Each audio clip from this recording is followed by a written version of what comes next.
Alkitab murni, kisah penciptaan dunia Adam dan para nabi hingga ke penggenapan nubuatan di tanah Israel. Yesus Kristus dilahirkan sebagai penebus semua manusia yang berdosa. Ia disalibkan dan bangkit pada hari ketiga, naik ke surga dan akan datang kembali. Itu ajaran Alkitab murni. Oke, hari ini kita akan bedah salah satu pidato yang bisa dibilang paling berpengaruh dalam sejarah, yaitu khotbah di Bukit. Ini bukan sekedar daftar perintah loh, ini adalah sebuah perombakan total tentang cara kita melihat moralitas, kebahagiaan, dan bahkan tujuan hidup itu sendiri. Yuk kita langsung selami bareng-bareng. Kita mulai dari intinya langsung. Pernyataan ini tuh langsung bikin kita bertanya-tanya kan?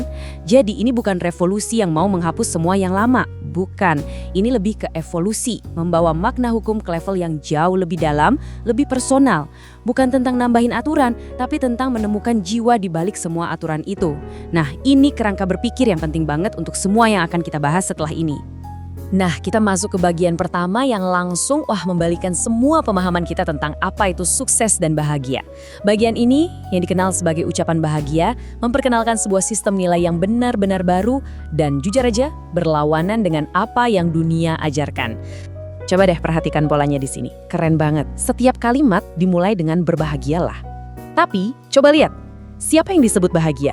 Bukan yang kaya raya, bukan yang paling berkuasa, bukan juga yang hidupnya selalu senang-senang. Justru kebalikannya. Mereka yang dianggap lemah, yang lagi berduka, yang rendah hati. Ini sebuah deklarasi yang radikal banget kan? Mengangkat orang-orang yang seringkali dipinggirkan oleh masyarakat dan bilang kalau kekuatan sejati itu bukan dominasi, tapi kerendahan hati. Oke, pertanyaan logis berikutnya kan, terus buat apa kalau seseorang hidup dengan pandangan yang terbalik seperti ini, lalu apa peran atau tujuan mereka di dunia? Mau diapakan nilai-nilai baru ini? Jawabannya datang dalam dua metafora yang sangat kuat, garam dan terang. Jadi, para pengikutnya itu dipanggil untuk jadi garam, yang fungsinya memberi rasa dan mencegah kebusukan dari dalam. Mereka juga dipanggil jadi terang, yang tugasnya menerangi jalan bagi orang lain dari luar. Tapi, ada peringatannya nih. Garam kalau sudah tawar, ya nggak ada gunanya. Terang kalau disembunyikan di bawah tempayan, ya sia-sia. Jadi, pengaruh ini harus aktif, harus nyata. Sekarang kita sampai di bagian yang bisa dibilang paling radikal dari seluruh khotbah ini. Interpretasi ulang hukum-hukum yang sudah ada. Idenya bukan untuk menghapus hukum, tapi untuk menggenapinya. Maksudnya apa? Maksudnya adalah menggali lebih dalam lagi dari sekedar perbuatan yang kelihatan di luar menuju niat dan motif yang tersembunyi di dalam hati. Dan disinilah tantangannya ditaruh. Standarnya dinaikkan tinggi-tinggi. Nggak cukup lagi cuma mengikuti aturan secara harfiah. Dikatakan bahwa seseorang harus mencapai tingkat kebenaran yang lebih otentik, lebih tinggi daripada para ahli Taurat dan orang Farisi yang pada zaman itu dianggap sebagai panutan kesalehan. Yuk, kita lihat contoh pertamanya.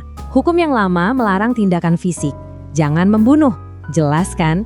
Tapi ajaran baru ini menggeser fokusnya jauh ke akarnya, yaitu kemarahan di dalam hati.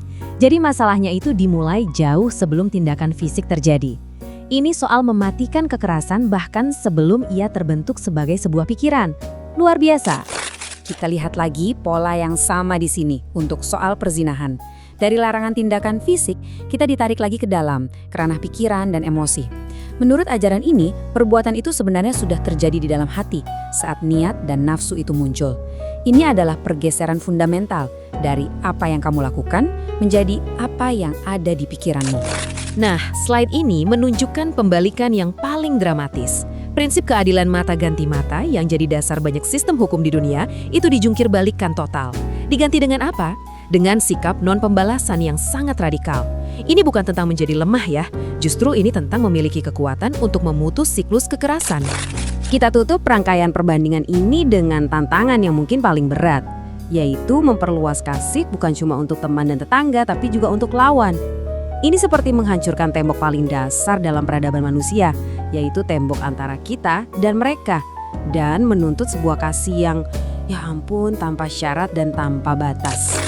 Dan semua ajaran ini bermuara pada satu standar akhir yang kedengarannya mustahil. Standar tertinggi yang diminta oleh moralitas yang berfokus pada hati ini adalah kesempurnaan. Ini bukan berarti kita tidak boleh membuat kesalahan sama sekali, tapi lebih kepada sebuah integritas total di mana tindakan kita di luar, pikiran kita, dan motif di dalam hati kita semuanya selaras sepenuhnya. Jadi, kita tutup pembahasan ini dengan sebuah pertanyaan untuk kita renungkan. Kalau standar etika itu bukan lagi cuma soal apa yang kita lakukan, tapi tentang siapa kita di dalam hati, apa niat kita, apa kemarahan kita, apa keinginan kita, bagaimana hal itu mengubah cara kita memandang tanggung jawab pribadi kita, dan bagaimana itu mengubah cara kita membangun masyarakat. Ini adalah pertanyaan yang sama relevannya hari ini seperti ribuan tahun yang lalu.